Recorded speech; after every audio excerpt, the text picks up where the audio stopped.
जो कुछ पूरी दुनिया में घटित हो रहा है उसके पीछे कोई एक व्यक्ति होता है। आज 125 करोड़ लोगों का नेतृत्व राजनीतिक दृष्टि से कौन कर रहा है? नरेंद्र मोदी। वो क्या है? एक व्यक्ति है। और उस व्यक्ति को वहां तक किसने पहुंचाया? एक विचार और संस्कार ने उसको वहां तक पहुंचाया। उनके पिता चाय बेचा करते थे, घर में बहुत गरीबी थी,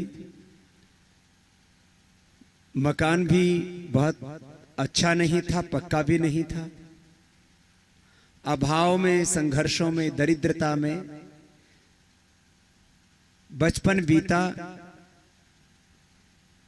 और वो व्यक्ति एक संकल्प लेकर के आगे बढ़ता गया। शिक्षा में भी कोई टेक्निकल एजुकेशन नरेंद्र भाई मोदी का नहीं हुआ है, एक जनरल एजुकेशन हुआ है जो एक साधारण व्यक्ति का होता है। माने आजकल जो इंजीनियरिंग करते हैं, डॉक्टरेट करते हैं, एमबीए करते हैं, देश और के वो टॉप मोस्ट स्कूल जहां पर एक एक महीने की फीस 5-5 लाख रुपए होती है, ऐसे स्कूलों में नहीं पढ़े। पूरे राष्ट्र का नेतृत्व राजनीतिक दृष्टि से आज नरेंद्र भाई मोदी कर रहे हैं। कुछ दिन पहले इस देश के राष्ट्रपति थे अब्दुल कलाम साहब। उनके माता पिता मच्छी आदि पकड़ते थे, मछुआरे के घर में पैदा हुए।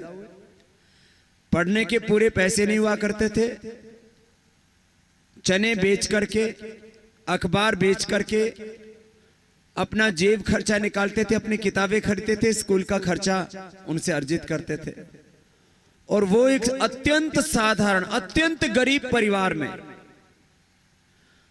और अत्यंत गरीब में भी मुस्लिम परिवार में, माने एक तो गरीब और एक मुस्लिम परिवार जो कि अल्पसंख्यक हैं मजहब की पंथ की दृष्टि से, तो लोग कहते हैं अरे ये तो बहुत गरीब आदमी है, कैसे आगे बढ़ेगा। वो आदमी देश का बड़ा वैज्ञानिक बना और संवैधानिक दृष्टि से प्रेसिडेंट, सबसे ऊंचा पद होता है, राष्ट्रपति बना। पूरे दुनिया के इतिहास में भी मैंने ऐसे लोगों को देखा है। मैंने अफ्रीका में देखा, अमेरिका में देखा, ब्रिटेन और यूरोप में देखा। सारे ही लोगों का इतिहास ऐसे ही लोगों से भरा पड़ा। आज औद्योगिक दृष्टि से इस देश में 3-4 लोगों का नाम बड़ा लिया जाता है। आजकल अंबानी बंधुओं का नाम बड़ी चर्चा में रहता है, अभी अडानी जी का नाम भी बड़ी चर्चा में रहता है। एक वेदांता ग्रुप के मालिक हैं अनिल अग्रवाल।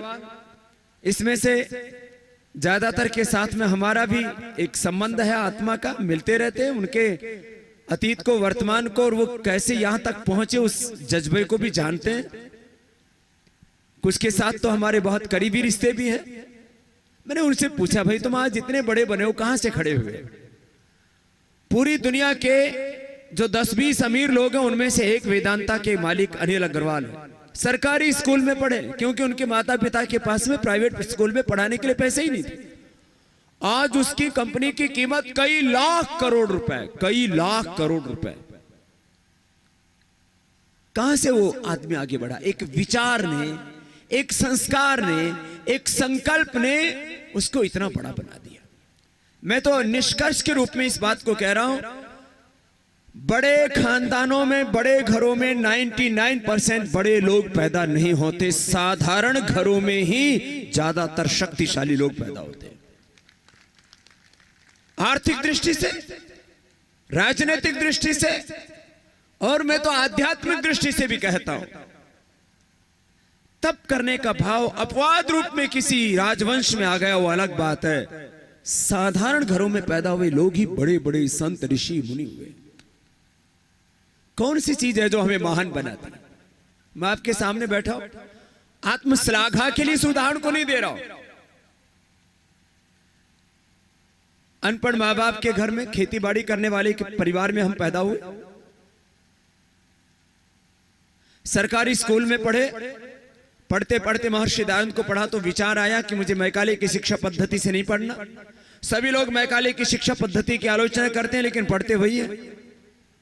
मैंने कहा नहीं, मुझे गुरु शिष्य परंपरा से पढ़ना है, मुझे वैसे पढ़ना है जैसे पढ़ाई गुरु विरजानंद ने दयानंद को करवाई थी, उस पढ़ाई से मुझे पढ़ना है, उस तरीके से पढ़ना है।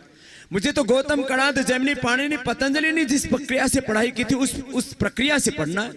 मुझे तो उस प्रक्रिया से पढ़ना है जैसी शिक्षा दीक्षा गुरु वशिष्ठ और विश्वामित्र ने राम को दी थी, महर्षि संदीपनी ने भगवान कृष्ण को दी थी, जो शिक्षा दीक्षा आचार्य चाणक्य ने चंद्रगुप्त को दी थी, मानी वो शिक्षा की परंपरा गुरु शिष्य परंपरा।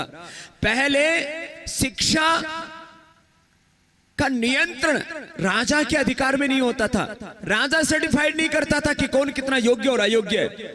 आजकल ज्यादातर बेपढ़े लिखे लोग ये तय करते हैं कि किसको कौन सी डिग्री मिलेगी, उनको पता ही नहीं शिक्षा का। इसलिए लेकिन अब संवैधानिक प्रक्रिया ऐसी हो गई है कि यदि आप सरकार आपको मान्यता नहीं देती, आप कितना अच्छी पढ़ाई पढ़ा लीजिए, आप जो पढ़ाते उसको मान्यता ही नहीं। हमने आदरणीय मोदी जी से प्रधानमंत्री बनने के बाद कहा कि मोदी जी, काला धन, भ्रष्टाचार, व्यवस्था परिवर्तन के जो मुद्दे हमने देश के सामने उठाए और जो आशाएं, अपेक्षाएं, उम्मीदें हमने जगाई हैं, उनको पूरा करना आपकी और हमारी दोनों की बराबर की जिम्मेदारी है। ये तो काम आपको करना ही है। लेकिन हम जो करना चाहते हैं वो ये कि आज हमारे पास में लाखों कार्यकर्ता है, करोड़ों समर्थक, और देश के लोग चाहते हैं कि हम अपने बच्चों को शिक्षा और संस्कार दोनों देना चाहते हैं। तो इसमें आपका सहयोग चाहिए और इसके लिए हम मैकाले की शिक्षा पद्धति के स्थान पर एक वैदिक शिक्षा पद्धति लागू हो देश में, इसके लिए आपका सहयोग चाहते हैं। उसके लिए एक नया बोर्ड बनाना चाहते हैं। तो उन्होंने पहले ही बैठक में कहा कि मैं इस बात से मैं सैद्धांतिक तौर पर प्रिंसिपली में पूरी तरह से एग्री हूं, जो भी इसकी कानून प्रक्रिया है वह पूरी कर लीजिए। हमने कानूनी प्रक्रिया के लिए पूरा उसका ढांचा तैयार कर दिया है। मुझे पूरा विश्वास है बहुत जल्दी ही एक नया शिक्षा बोर्ड इस देश में बनेगा, जहां वैदिक शिक्षा और आधुनिक शिक्षा का एक नया संगम होगा, जहां हमारे बच्चे वेद भी पढ़ेंगे, दर्शन उपनिषद भी पढ़ेंगे, computer science, technology, mathematics, physics, chemistry, माने वैदिक एजुकेशन भी वर्ल्ड क्लास और मॉडर्न एजुकेशन भी वर्ल्ड क्लास। सीबीएसई से भी एडवांस बोर्ड हम इस देश में एक बनाएंगे और हमारे बच्चे वहां से पढ़ करके वो विचार और संस्कार लेंगे जो उनके भीतर की दरिद्रता नहीं खो दे। दो तरह की दरिद्रता है भाइयों बहनों, एक वैचारिक दरिद्रता है और दूसरी आर्थिक दरिद्रता। आर्थिक दरिद्रता के कोई मायने नहीं होते, व्यक्ति के भीतर वैचारिक दरिद्रता नहीं होनी चाहिए, विचार की गरीबी, विचार की कंगाली नहीं होनी चाहिए, तो आदमी महान बन जाता है। हमने तो कभी बचपन में 5-10 रुपए भी नहीं देखे। पहले टॉफी लेने के लिए 5-10 पैसे मिला करते थे, वो चांदी जैसे होते थे, एल्यूमिनियम के। कभी ज्यादा हुआ तो माताजी ने जो है बाल धोए तो जो बाल गिर जाते थे उनको उठा करके और कोई जो ऐसे कच्चे बने हुए उसमें क्या बोलते हैं आड़े फाड़े में डाल दिया करती और वो बाल इकट्ठा करके और मिठाई लिया करती। वो इतने ये जेब खर्चा होता था, बाल माताजी के बाल उठा के उसे मिठाई ले ली, ये जेब खर्चा। हमने तो देखे ही नहीं पैसे, हमारी जेब में कभी पैसे होते ही नहीं थे।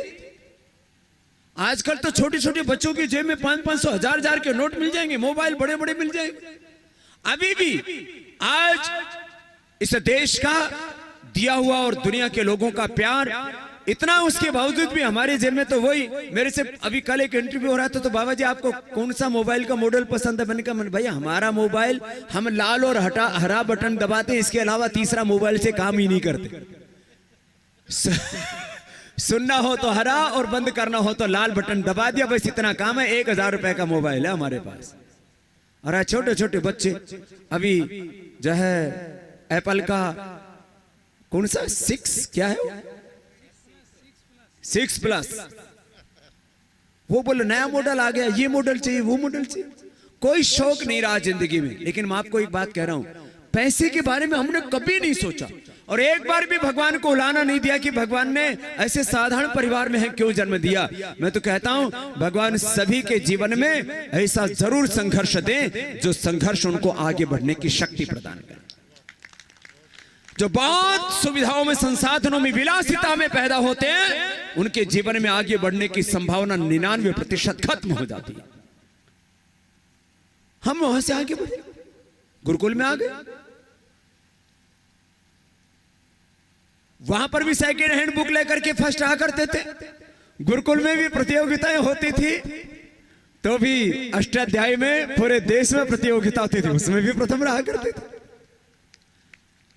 भाई देखो, हमने दूसरे दर्जे का जिंदगी कभी जी नहीं, कभी चलो वहां तो गुरुकुल में तो थोड़ा कंपटीशन भी होता था। अब हम योग का कार्य कर रहे थे, आयुर्वेद का कार्य कर रहे थे, स्वदेशी का कार्य कर रहे थे, और सत्ता के शिखर पर जो लोग बैठे थे, जिन्होंने समझ लिया था कि इस देश के ऊपर राज करना ये तो हमारा जन्मसिद्ध अधिकार है, ये देश तो हमारी बपोती है, जागीर है हमारी, उनको भी हमने चुनौती दी केवल सत्य के लिए। क्योंकि सन्यासी का काम साधना, सेवा करना, सत्य और न्याय के लिए, चाहे वो सोशल, पॉलिटिकल, इकोनॉमिक जस्टिस, संघर्ष करना, ये सन्यासी का धर्म है, वो हमने निभाया।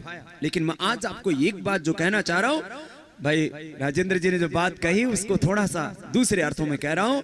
भाई देखो, जो कुछ आदमी बनता है विचार से बनता है। हमें गुरुकुल से जो मिला वो विचार मिला, वो संस्कार मिला।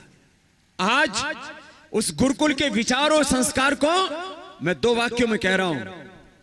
सारी दुनिया की दौलत, सारी दुनिया का साम्राज्य यदि हमारी आंखों के सामने होता है और यदि धर्म विरुद्ध होता है, तो वो दौलत और साम्राज्य हमें स्वीकार नहीं, ना हम स्वीकार हमने की और ना करेंगे। ये क्या एक संस्कार है।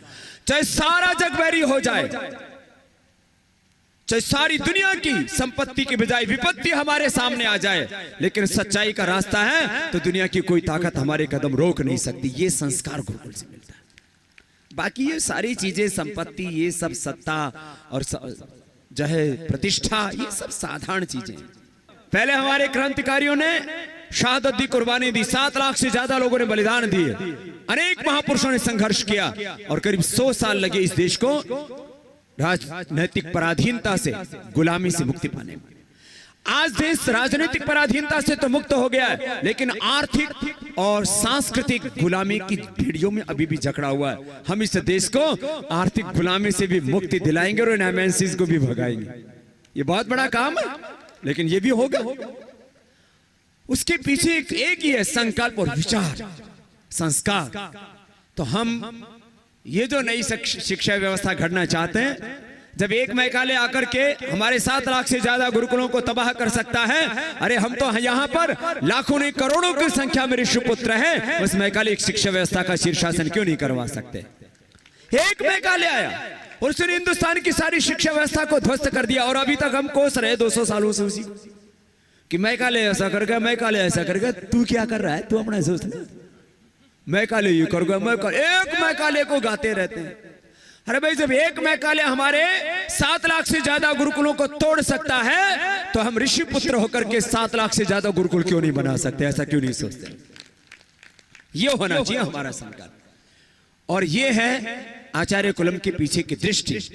और इस कार्य में बहुत लोगों ने हमने आह्वान किया, तो मैं आप लोगों की जानकारी के लिए बता रहा हूं, पूरे देश भर से करीब 1000 लोगों के प्रस्ताव आए कि स्वामी जी हमारे यहाँ आचार्य कुलम बनाइए, हम 5 एकड़ देंगे, 10 एकड़ देंगे, 50 एकड़ देंगे। आदिवासी लोगों ने 50-50, 100-100 एकड़ अपनी पैतृक जमीन, जिससे आदमी बहुत प्यार करता है।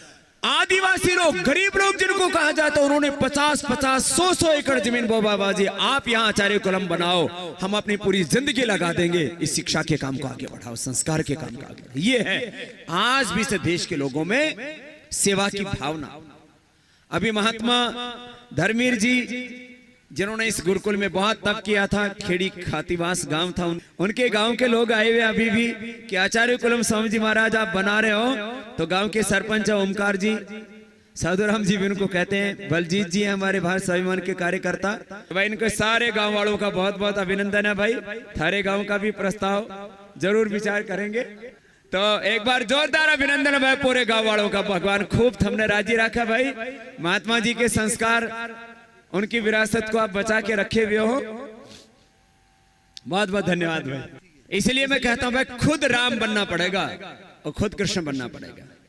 तुम भगवान राम और कृष्ण की संतान हो, तुम ही राम हो, तुम ही कृष्ण हो, तुम ही दयानंद, तुम ही विवेकानंद, गौतम, कणाद, जैमिनी, पाणिनि, पतंजलि हो।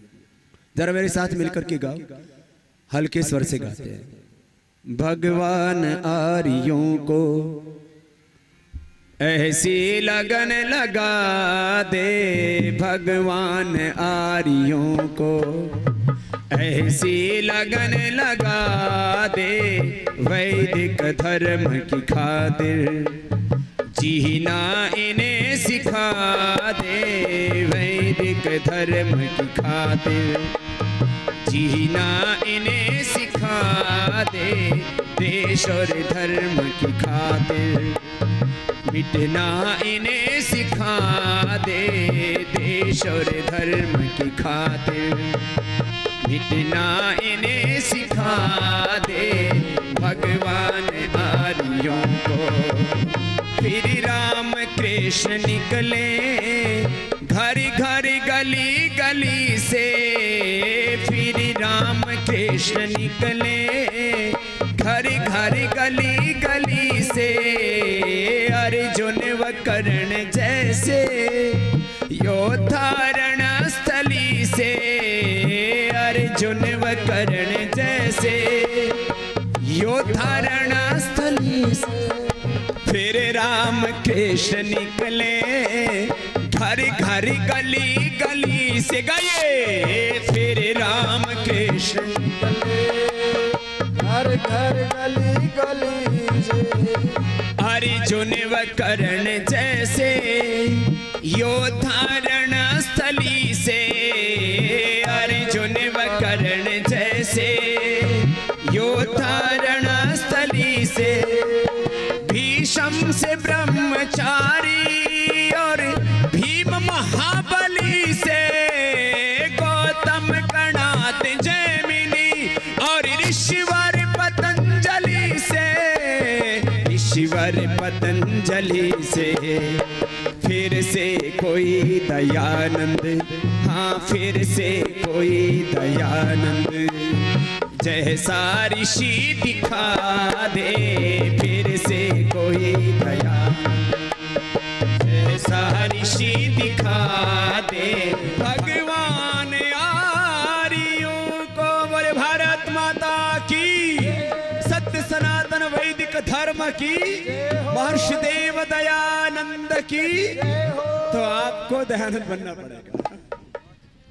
ये दयानंद बनाने वाला काम है गुरुकुल, ये दयानंद बनाने वाला काम है आचार्य कुलम, ये ऋषि बनाने वाला काम है आचार्य कुलम। ये है अनुष्ठान। ये भारत ऋषियों का देश, हम ऋषियों की संतान है, तो ऋषित्व देवत्व तो हमारे भीतर होना ही चाहिए। यही हमारी असली पहचान। आजकल जवानों में तो आइडेंटिटी क्राइसिस हो रहा है। हमारी पहचान क्या, हमारी मूल संस्कृति क्या, हमारी मूल आत्मा क्या, हमारा मूल स्वभाव क्या है, हमारा मूल धर्म क्या है। हम अपने उस मूल स्वरूप से ही कहीं विचलित और वंचित से हो गए। उसी की याद दिलाने के लिए ये सारे अनुष्ठान किए जा रहे हैं। आज गुरुकुल के इस उत्सव में सबको इस अनुष्ठान में पूरी तरह से तल्लीन होकर के जो कुछ सुन रहे हैं, जो हम जानते हैं वैसा ही जीना है। एक क्षण के लिए भी इधर से उधर नहीं होना। एक लाइन खींच के रखो, ये करना है, ये नहीं करना। जिधर पग नहीं धरना उधर एक पग भी नहीं धरना, और जिधर आगे बढ़ना उससे एक क्षण के लिए भी नहीं डरना। बस ऐसा तय कर ले और उससे एक बार भी विचलित ना हो। निरंतरता के साथ उस मार्ग पर आप चलते रहिए। दुनिया में आपको आगे बढ़ने से कोई रोक नहीं सकता। प्रथम कोटि के आदमी बनेंगे, जहां भी रहेंगे वहां सबसे ऊंचे रहेंगे, ये बात पक्की है। अभी परम पूज्य स्वामी जी महाराज से आपने बहुत ही ओजस्वी वाणी में प्रेरणा और भजन दोनों का ही श्रवण किया। अब मैं निवेदन करता हूँ भाई नारायण जी को कि वो आए।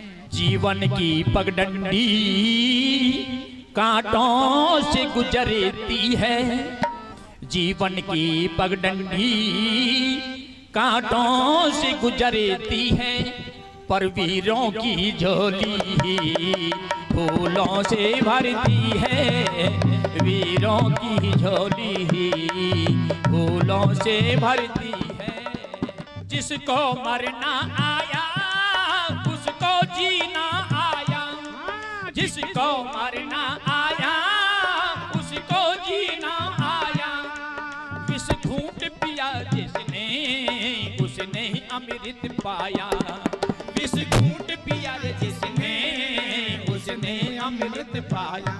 हाँ वो नहीं जिंदगी जो सौ दफा मरती है, और वीरों की झोली फूलों से भरती है, और वीरों की झोली फूलों से भरती है। और ठंडी कहानियों से गुजरती है, और वीरों की झोली फूलों से भरती है, वीरों की झोली फूलों से भरती है। अब मैं निवेदन करता हूँ श्रीमती उषा आर्या जी, जो भजनोपदेशिका हैं और रेवाड़ी आर्य समाज की महिला प्रधान हैं, वो अपना एक भजन प्रस्तुत करेंगी। था भारत मशहूर किसी दिन वीर विदुषी छोरी से, अरे जो चाहती थी वही बनाती माँ बच्चे को लोरी से, जो चाहती थी वही बनाती माँ बच्चे को लोरी से।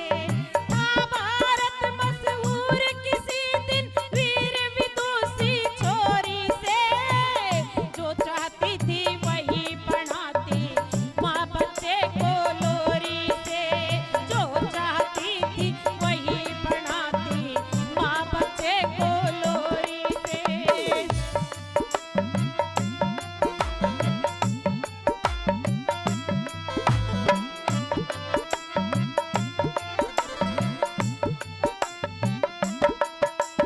हाथ बगल में दे बच्चे को ऊपर उसे उठाती थी, हाथ बगल में दे बच्चे को ऊपर उसे उठाती थी।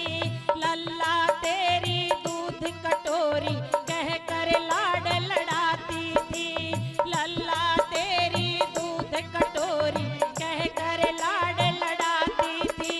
मुँह चुंबन कर बार बार वो कभी गुद गुदी उठाती थी, मुँह चुंबन कर बार बार वो कभी गुद गुदी उठाती थी।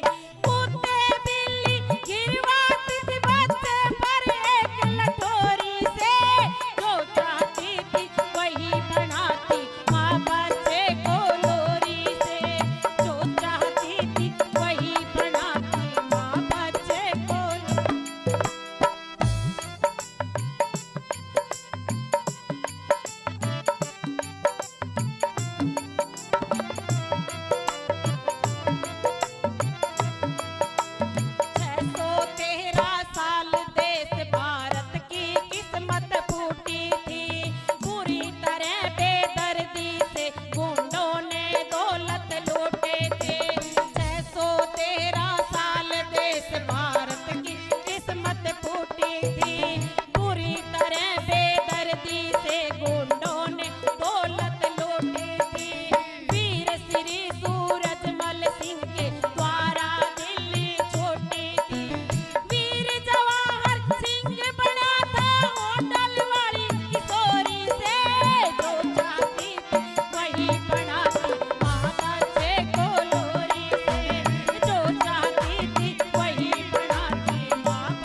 से संजय दूसरी बार लड़ा भाई, विदुला की शिक्षा से संजय दूसरी बार लड़ा भाई।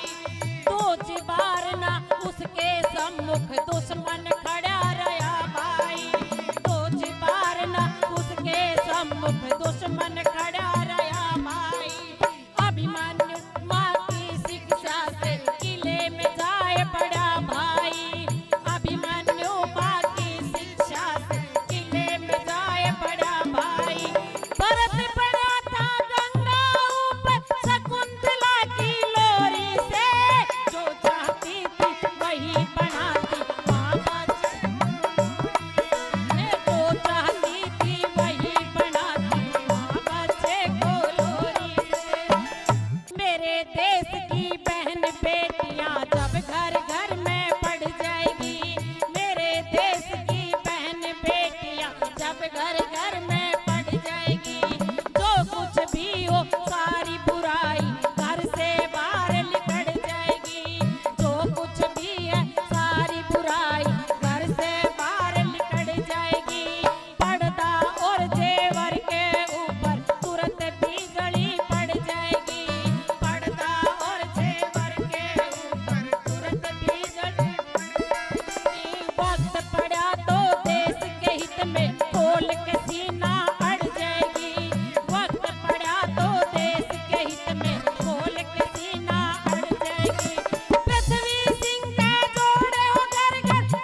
सम्मान दिया, मैं इसकी बहुत आभारी हूँ। बहुत बहुत धन्यवाद।